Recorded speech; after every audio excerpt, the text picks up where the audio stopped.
Real emails, real responses. Dr. Hank reads emails.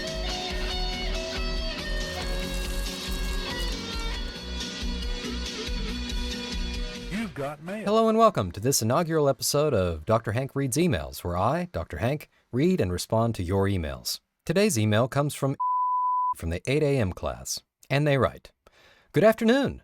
I'm currently in your 8 a.m. speech class, and I'm having trouble getting to class. My alarms have not been waking me up, and I'm concerned with the effect this has on my performance in the class. I know that I am expected to attend every class, and I am curious how these absences are affecting my grade. Is it worth considering dropping if this trend continues? I am worried that I will miss the exam or speech days. Any input you have would be greatly appreciated. Thanks." What's the secret, dude? It's tough. Good. Any tips? What? Any tips you got?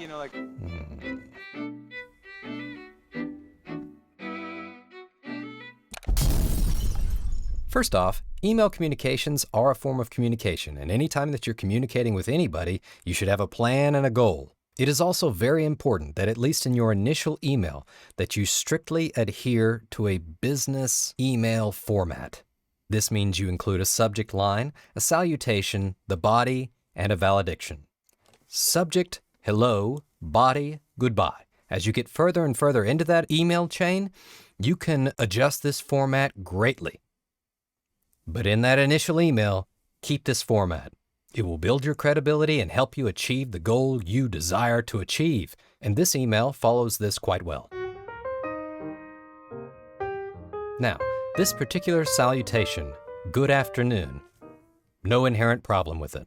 However, we do have a great deal of research suggesting that if you are talking with a narcissist, they would prefer a much more personalized salutation. How do you know if you're actually dealing with a narcissist? I think you could safely assume that you always are.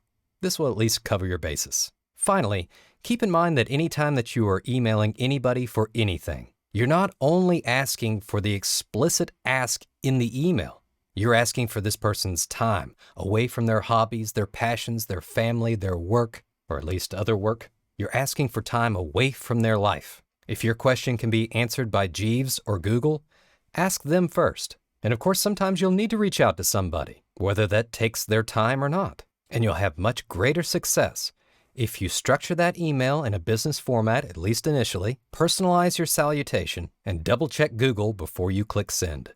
That's all for today's episode. We'll be back with more, because I have about a decade worth of these. Till then. You've got mail.